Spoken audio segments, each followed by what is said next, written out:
వి gold trusted gold buyers మీరు తాకట్టు పెట్టిన బంగారాన్ని విడిపించి ఈ రోజు ఉన్న మార్కెట్ ధరకు కొనబడను 7771077720. Welcome to iDream media. So జనరల్గా మనము 6 monthsకి ఒకసారి లేదంటే యావరేజ్ బ్లడ్ షుగర్ 3 monthsకి ఒకసారి ఇలా బ్లడ్ టెస్ట్లు అనేవి సర్వసాధారణంగా ఇస్తూ ఉంటాం. యూరిన్ టెస్ట్లు ఇట్లా టెస్ట్లు ఇచ్చేటప్పుడు జాగ్రత్తలు ఏం తీసుకోవాలి? ఇంటి దగ్గరకు వచ్చి కలెక్ట్ చేసుకునే శాంపిల్స్లో వచ్చే లెవెల్స్ ఎక్యురేట్గా ఉంటాయి, కరెక్ట్గా ఉంటాయా? పూర్తి వివరాలు తెలుసుకుందాం. మనతో పాటు ప్రముఖ internal medicine specialist doctor Rajesh Ukkala గారు ఉన్నారు. డాక్టర్ గారు నమస్తే. నమస్తే. అంటే ఇప్పుడు బ్లడ్ టెస్ట్లు మీరు షుగర్ కోసం టెస్ట్ రాస్తారు, మేము తినకముందు తిన్న తర్వాత అవన్నీ ఇంటి దగ్గర నుంచి ఇస్తూ ఉంటాము. వాళ్ళు ల్యాబ్ ఇక్కడ వచ్చి తీసుకెళ్ళి ఇవ్వడానికి ఒక 6-7 hours టైం కూడా పడుతూ ఉంటుంది. ఇంట్లో ఉండి శాంపిల్స్ ఇచ్చినవి మంచిగా వస్తాయా? ల్యాబ్కి వెళ్ళి ఇవ్వడమే కరెక్టా? సో బేసికలీ మనకి కంఫర్ట్ జోన్ దాని గురించే ఈ హోమ్ కలెక్షన్ అని పెట్టారు. పెద్దవారు ఉంటారు, అంత ఈజీగా వచ్చి వెయిట్ చేసే పరిస్థితులు ఉండవు. సో అలాంటి వాళ్ళకి ఆ వసతి బాగుంటుంది, కంఫర్టింగ్ ఉంటుంది. అండ్ టైమ్లీ ఆ శాంపుల్ కలెక్ట్ చేసుకోవడం అవన్నీ జరుగుతాయి. అట్ ద సేమ్ టైం మనకి ఆ శాంపుల్ కలెక్ట్ చేసుకున్న తర్వాత అది వెంటనే ప్రాసెస్ అవుతుందా లేదా, వెంటనే స్టోరేజ్ అవుతుందా లేదా అనేది ఇంపార్టెంట్. మీరు గమనిస్తే ఈ హోమ్ కలెక్షన్ తీసుకొచ్చే వాళ్ళందరూ కూడా ఒక థర్మో ఫ్లాస్క్ లాంటిదో ఒక డబ్బా లాంటిది తీసుకొచ్చి దాంట్లో తీసుకొని వెళ్తారు. అంటే టెంపరేచర్ రెగ్యులేటెడ్ స్పెసిమెన్స్ అనేవి ఇంపార్టెంట్. దాన్ని ప్రాపర్గా క్యారీ చేయడం అండ్ టైంకి అందాల్సిన చేయడం అనేది కూడా ఇంపార్టెంట్. ఇవన్నీ మనం ల్యాబ్ సెంటర్కి వెళ్ళి చేస్తే వితౌట్ ఎనీ డౌట్ ప్రాసెసింగ్ అయిపోద్ది. మరి హోమ్ కలెక్షన్ వాళ్ళు ఎంత దూరం ట్రావెల్ చేయాలి, ఎక్కడికి వెళ్ళాలి, ఎలా ట్రాన్స్పోర్ట్ చేస్తారు, ఇవన్నీ కూడా క్వశ్చన్స్ రేజ్ అవుతాయి. ఓవరాల్గా స్టాండర్డ్స్ ప్రాపర్గా మెయింటైన్ చేస్తే ఈ కలెక్షన్స్ కూడా ఫెయిర్లీ నార్మల్ రిజల్ట్స్ ఇచ్చేదానికి ఛాన్స్ ఉంది. సో ఇక్కడ ఏంటంటే మనకి వసతి అనేది ఉందా లేదా, మనం వెళ్ళి చేసుకోవడం డిఫికల్టీ ఉన్న పరిస్థితుల్లో ఆ మార్నింగ్ శాంపిల్స్ పర్టికులర్గా ఫాస్టింగ్ శాంపిల్స్ ఇవ్వడానికి కష్టం ఉన్న వాళ్ళు, అక్కడ దాకా ట్రావెల్ చేయని వాళ్ళకి హోమ్ శాంప్లింగ్ అనేది ఒక కంఫర్టింగ్ జోన్. అది హోమ్ శాంపిల్ అయితే మంచిదే, హోమ్ శాంపిల్ తీసుకోవడం తప్పలేదు. కానీ దాన్ని storage and transportation and immediate దానికి అటెన్షన్ ఇవ్వాల్సింది అనేది ఇంపార్టెంట్గా జరగాల్సిన విధంగా జరిగితే ఇంపార్టెంట్. డాక్టర్ గారు, అంటే ఈ ఏ ల్యాబ్ బట్టి కూడా మనకి టెస్టులు ఉంటాయా? అంటే ల్యాబ్ పట్టి కాదు, ఒక్కొక్క బ్యాచ్కి ఒక రెఫరెన్స్ రేంజ్ అనేది ఉంటుంది, ఒక్కొక్క బ్రాండ్కి ఒక విధంగా. ఓవరాల్గా ఆల్మోస్ట్ వెరీ సిమిలర్ ఉంటుంది, కానీ రెఫరెన్స్ రేంజెస్ కొన్ని మారేదానికి ఆస్కారం ఉంది. ఆ బ్రాండ్ బట్టి, వాళ్ళు ఇచ్చిన రెఫరెన్సెస్ బట్టి, దాన్ని బట్టి క్యాల్కులేట్ చేసి అక్యురసీకి దగ్గరగా ఇవ్వడం జరుగుతుంది రిజల్ట్. ఇప్పుడు బ్లడ్ షుగరే తీసుకుందాము, HbA1c టెస్ట్కి ఇచ్చాము మనము అన్నప్పుడు అక్కడ ఎంత వస్తే అంత బట్టే మీరు మందులు రాస్తారా? అది ఒక్కటే క్రైటీరియాగా తీసుకో. ఎందుకంటే HbA1c 100% ప్రూఫ్ ఉన్న టెస్ట్ ఏం కాదు. దాంట్లో కూడా ఐరన్ లోపాలకు సంబంధించి HbA1c మారేదానికి ఛాన్స్ ఉంది. అలాగే హీమోగ్లోబిన్ శాతం బట్టి HbA1c మారేదానికి ఉంది. సో ఆ విధంగా దాన్నే డైరెక్ట్గా మనం కొలుచుకోవడానికి లేదండి. మిగతా టెస్టులు కూడా ఎలా ఉన్నాయి అనేది ఇంపార్టెంట్. ఈ మధ్యకాలంలో మీరు ఆల్రెడీ మనం డిస్కస్ చేసాం కంటిన్యూస్ గ్లూకోజ్ మానిటరింగ్. ఇలాంటి వసతి ఉన్నప్పుడు ఈ కంటిన్యూస్ గ్లూకోజ్ మానిటరింగ్ యాడప్ అవుతుందా లేదా, ఇప్పుడు 14 రోజులు చేసిన డేటా మొత్తము ఈ HbA1cకి యాడప్ అవుతుందా లేదా అని కూడా గమనించుకోవాలి. కంటిన్యూస్ గ్లూకోజ్ మానిటరింగ్ ఒక రోజుదేనా టెస్ట్? అది 14 రోజులు. 14 రోజులు సూది అలా ఉంచుకోవాలా? ఆ ప్యాచ్ అలాగా పెట్టుకొని ఆ 14 రోజుల డేటా ఏదైతే ఉంటుందో దానికి భిన్నంగా కానీ HbA1c వస్తే మరి ఎందుకు అలా తేడా వచ్చింది అనేది కూడా మనం, సో ఇదంతా అనాలిసిస్ చేయాల్సిన అవసరం. జస్ట్ ఆ నంబర్స్ని తీసుకొని డైరెక్ట్గా పేషెంట్కి ట్రీట్ చేయడం కాకుండా ఎక్కడ ఏమి లోపాలు ఉన్నాయనేది గమనించుకొని ఇవన్నీ యాడ్ అవుతున్నాయా లేదా కరెక్ట్గా మనం అనలిటికల్గా చూసిన తర్వాతే అది నిర్ధారించి దానికి తగ్గ ట్రీట్మెంట్ అనేది చేయడం అనేది జరుగుతుంది. ఆ CGMకి నీడిల్ ఉంటుందిగా, చిన్న టైప్ నీడిల్, హైపోడెర్మిక్ నీడిల్ అంటారు. అసలు మనకు తెలియని కూడా తెలియదు అది ఉన్నట్టు. అంత డిస్కంఫర్టింగ్ అయితే ఉండదు. ఇప్పుడు బ్లడ్ టెస్టులు చూస్తే డాక్టర్ గారు, బ్లడ్ టెస్ట్లే కాదు జనరల్ టెస్టుల గురించి మాట్లాడితే ఒక ప్యాకేజ్ ఉంటుంది. అంటే ఒక 100 టెస్టులు 200 టెస్టులు ఇట్లా కూడా ఉంటాయి. అన్నీ చేయించుకోవాలా? సో ఐడియల్గా చెప్పాలి అంటే వయసు క్రమేణా మార్పులు అనేది రావడం సహజం. సో ఒక కాంప్రహెన్సివ్ బాడీ చెకప్ అనేది yearly once above the age of 30 almost చాలామందికి అడ్వైస్ చేస్తూ ఉంటాం. సో మీరు అన్నట్టు ఈ 200-300 టెస్టులు చేసుకోవాలంటే కాంప్రహెన్సివ్ చెక్ అనేది అది అందరికీ అంబ్రెల్లా కింద వస్తుంది. ఫర్ ఎగ్జాంపుల్ అనుకుందాం, క్యాన్సర్ వ్యాధికి సంబంధించిన టెస్టులు ఇది అందరికీ వర్తించదు. సో ఎవరికైతే ఫ్యామిలీ పరంగా క్యాన్సర్ రిస్క్ ఎక్కువ ఉందో ఆర్ వాళ్ళకున్న అసోసియేటెడ్ కండిషన్స్ వల్ల క్యాన్సర్ రిస్క్ ఎక్కడ ఉందో అలాంటి పరిస్థితుల్లోనే ఇలాంటి పరీక్షలు అనేది తీసుకోవడం. అంటే ఇది ఉదాహరణకు చెప్తున్నాను. అలా విడివిడిగా ఎవరికైతే రిస్క్ ఫ్యాక్టర్స్ ఎక్కువ ఉన్నాయో పర్టికులర్గా ఆ 30 to 60 బ్రాకెట్లో ఏజ్ గ్రూప్లో వీళ్ళకి అలా స్పెషల్ టెస్ట్లు అనేవి అవసరాన్ని బట్టి చేయడం అనేది జరుగుతుంది. బట్ సాధారణంగా ఒక కాంప్రహెన్సివ్ బాడీ చెకప్ అంటే అవయాలు మొత్తం liver, kidney, sugar, thyroid, vitamins ఎలా ఉన్నాయి అనేది చెక్ చేసుకోవడంలో ఇయర్లీ వన్స్ తప్పు అయితే లేదు. లివర్ టెస్ట్ కూడా చేయించుకోవాలి కంపల్సరీ. ఈ మధ్యకాలంలో చాలా మటుకు అంటే మనం చాలాసార్లు మాట్లాడుంటే ఊబకాయంకి సంబంధించి ఎక్కువగా హెల్త్ రిలేటెడ్ ప్రాబ్లమ్స్ వస్తున్నాయి. వాటిల్లో లైమ్ లైట్లోకి వచ్చింది కొత్త తరంలో కనిపించేది ఏంటంటే ఈ ఫ్యాటీ లివర్ డిజీజ్ చాలా ఎక్కువగా కనబడుతుంది. కాబట్టి లివర్ టెస్ట్ని కాస్త ఇంపార్టెంట్గా కన్సిడర్ చేయాల్సిన అవసరం అయితే కనిపిస్తుంది. ఇప్పుడు ఎవరైనా ఆల్కహాల్ తీసుకుంటారు, వాళ్ళు టెస్ట్ చేసుకోవాలంటే వాళ్ళు ఆల్కహాల్ తీసుకొని రేపు టెస్ట్కి ఇస్తే సరిగా వస్తాయా?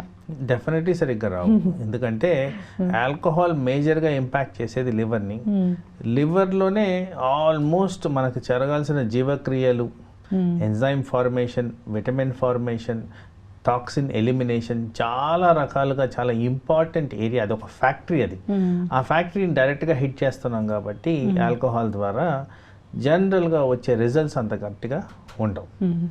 ఇప్పుడు నైట్ డిన్నర్ ఎంత లోపు చేసి రేపొద్దున మనం బ్లడ్ షుగర్ టెస్ట్కి ఇవ్వాలి? Recommendation is anything above 8 hours. 8 hours of fasting అనేది ఇంపార్టెంట్. బట్ ఐడియల్ సినారియో గురించి మాట్లాడుతున్నప్పుడు మనం ఆ 8 hours 6 గంటలకు ముగిసేటట్టు చూసుకోవాలి. అంతకన్నా లేట్గా ఇస్తుంటే శాంపుల్స్ అంత కరెక్ట్గా ఇన్ఫర్మేషన్ వచ్చేదానికి ఛాన్సెస్ ఉండవు. అంటే తొందరగా డిన్నర్ చేయాలి. Early dinner always recommended. 10 గంటలు ఫాస్టింగ్ ఉండాలా? ఉంటే బెటర్. ఆ minimal criteria 8 hours, ideal criteria 10 hours, maximum up to 12 hours. ఇప్పుడు మీరు HbA1cని చూస్తారు, ఫాస్టింగ్ బ్లడ్ షుగర్ చూస్తారు. ఈ రెండు బట్టి మందులు రాస్తారు డాక్టర్? అంటే వీటి మీదనే డిసైడ్ చేయాలంటే ఇప్పుడు మీరు ఫర్ ఎగ్జాంపుల్ చెప్తే ఈ ప్రాక్టికాలిటీలో మాకు ఒకరు మేము పొద్దున్నే గ్లూకోమీటర్లో చెక్ చేసేసుకున్నాం సార్, ఇవి ల్యాబ్ టెస్ట్లు, దీంట్లో మేము అవన్నీ చేయలేదు, ఓన్లీ HbA1c చేసుకొచ్చాను అంటారు. అక్కడ ఏంటంటే గ్లూకోమీటర్కి నార్మల్గా ల్యాబ్లో చేసే రికార్డింగ్స్కి ఒక 10 to 20% వేరియేషన్ అనేది కనిపిస్తుంది. నేను దాన్ని కూడా యాడప్ట్ చేసుకొని గమనించాలి. తర్వాత మీరు అన్నట్టు షుగర్ గురించి మనం మాట్లాడుతున్నాం కాబట్టి ఆ గ్లూకోమీటర్లో తీసే రికార్డింగ్ కరెక్ట్ పద్ధతుల్లో చేశారా లేదా, అంటే ఏదైతే ideal way of taking blood sample, ఈ గుచ్చుకోవడం కానివ్వండి, అందరూ కూడా భయపడుతూ కొద్దిగా లైట్గా గుచ్చుకొని పిండి తీస్తారు. అలాంటి తీసినప్పుడు తప్పుగా రిజల్ట్ వచ్చేదానికి ఛాన్స్ ఉంది. అంటే ఎక్కువ గుచ్చాలా? ఆ డెప్త్ అనేది మనకి దాంట్లో దగ్గర పెట్టేసేయాలి. ఆ పెన్ ఉంటుంది కదా బ్లడ్ శాంపుల్ చెక్ చేసే దాంతో కరెక్ట్గా తీసుకుంటే ఐడియల్ అరౌండ్ 3 to 4 పెట్టుకుంటే డెప్త్ అది కరెక్ట్ అమౌంట్ ఆఫ్ బ్లడ్ బయట వస్తుంది. కొద్దిగా థిక్ చర్మం ఉన్న వాళ్ళు హైయర్ నంబర్ పెట్టుకోవాల్సిన అవసరం ఉంటుంది. తర్వాత వేళ్ళని శుభ్రపరచుకున్నారా లేదా అనేది ఇంపార్టెంట్, ఎక్కడ గుచ్చుతున్నారు అనేది ఇంపార్టెంట్. సో వీటిలన్నిటికీ కూడా క్రైటీరియా ఉంది. సో చేసే ప్రతి టెస్ట్ 100 proofs ఉంటుందని నేను అనట్లేదు, పర్టికులర్గా గ్లూకోమీటర్ గురించి మాట్లాడుతున్నప్పుడు. సో దాన్ని ప్రాపర్ పద్ధతిలో చేసుకుంటేనే ఆ రిజల్ట్ రిలయబుల్ అవుతుంది. డాక్టర్ గారు, ఇంట్లో మనం గ్లూకోజ్ మానిటరింగ్ చేసుకుంటున్నాం అంటే ఆ మిషన్ త్రూ చూసుకుంటున్నాం అన్నప్పుడు ఎక్కడ గుచ్చాలి అనేది కూడా మ్యాటర్ అవుతుంది? డెఫినెట్లీ మ్యాటర్ అవుతుంది. ఎందుకంటే ఐడియల్ రికమెండేషన్ వేలుకి సైడ్ భాగంలో గుచ్చాల్సిన అవసరం ఉంటుంది. చాలా ఈజీగా, అంటే థిక్నెస్ ఆఫ్ స్కిన్ పల్చగా ఉంటుంది, సైడ్ భాగం సైడ్ అంటే ఈ పక్కన సైడ్. మేము ఇక్కడ చూస్తాం డాక్టర్, చాలా ఎక్కువ మంది అక్కడ గుచ్చుకుంటారు. ఎందుకంటే కన్వీనియన్స్, ఇక్కడ కాస్త పెయిన్ ఎక్కువ ఉండేదానికి ఛాన్స్ ఉంది కాబట్టి కన్వీనియన్స్ కోసం ఇక్కడ గుస్తారు. కానీ చాలా మందికి చర్మం థిక్గా ఉంటుంది ఆ ఏరియాలో, డెప్త్ సరిగ్గా రీచ్ అవ్వకపోవచ్చు. సో కొంచెం గుచ్చి మళ్ళీ ప్రెస్ చేసి తీసిన బ్లడ్ ఫ్రీ సరైన ఫ్లో ఆఫ్ బ్లడ్ ఉండాలి. జనరల్ రికమెండేషన్ ఎలా ఉంటుందంటే మనం గుచ్చిన తర్వాత ఆ ఫస్ట్ బ్లడ్ని వైప్ చేసి నెక్స్ట్ వచ్చే బ్లడ్ని శాంపుల్కి తీసుకోవాలి. కానీ అలా ఎవరు చేయరు, డైరెక్ట్గా అదే తీసుకెళ్ళి అద్దేస్తారు. సో ఆ చేతుల్లో ఉన్న మురికి కానీ షుగర్ కానీ ఏది ఉంటే అది అంటుకుపోతుంది. అప్పటికే ప్యానిక్ వస్తుంటారు డాక్టర్ గారు, ఆల్రెడీ ఓ బ్లడ్ చుక్కు వచ్చింది, మళ్ళీ తుడిచి మళ్ళీ చేయాలంటే అది ఎంత టఫ్ జాబ్. అంత ఆలోచించాల్సిన అవసరం. మీరు ప్రాపర్ పద్ధతుల్లో ఆ పెన్ పెట్టి కొట్టేసి దాన్ని క్లీన్ చేసిన తర్వాత వచ్చే డ్రాప్ని తీసుకుంటే డెఫినెట్గా మీకు మోర్ అక్యురేట్ రిజల్ట్స్ వచ్చేదానికి ఛాన్స్ ఉంది. ఇప్పుడు పొద్దున్నే ఇంట్లో మేము చెక్ చేసుకోవాలన్నప్పుడు పొద్దున్నే లేవగానే వాటర్ తీసుకొని బ్లడ్ టెస్ట్ చేసుకుంటే సరిపోతుంది, అంతేనా డాక్టర్? అంతే అంతే. ఫాస్టింగ్ తిన్న తర్వాత 2 hours, ఆఫ్టర్ 2 hours మనం డిసైడ్ చేసుకోవచ్చు. జనరల్గా బ్రేక్ఫాస్ట్ అనేది అందరూ తింటారు, తినరు. లంచ్ సహజంగా కాస్త ఎక్కువగా తింటారు, రైస్ కాంపనెంట్ ఉంటుంది కాబట్టి ట్రూ టెస్టింగ్ టైం అక్కడే ఉంటుంది కాబట్టి లంచ్ తర్వాత చేసిన శాంపులే కొద్దిగా దగ్గరగా మనకి ఆ షుగర్ లెవెల్స్ ఇస్తుంది. ఓకే. సో ఇప్పుడు మీరు కన్సిడర్ చేస్తారు, మేము ఇంటి దగ్గర ఉండి శాంపిల్ ఇచ్చినా ఓకే, ల్యాబ్కి వెళ్ళి ఇచ్చిందైతే ఇంకా కరెక్ట్గా వస్తుంది. మీరు ఏది చెప్తారు అసలు? ఐడియల్ రికమెండేషన్ ల్యాబ్కి వెళ్ళి చేసుకోవడం, డయాగ్నోస్టిక్ సెంటర్కి వెళ్ళి చేసుకోవడం. ఎందుకంటే ఈ ప్రాసెసింగ్ ఎర్రర్స్ అనేవి తగ్గిపోతాయి. బట్ ఎవరికైతే డిఫికల్టీస్ ఉంటాయో వాళ్ళు హోమ్ శాంప్లింగ్ తీసుకుంటూ ఉండడం గమనించాము. ఓకే.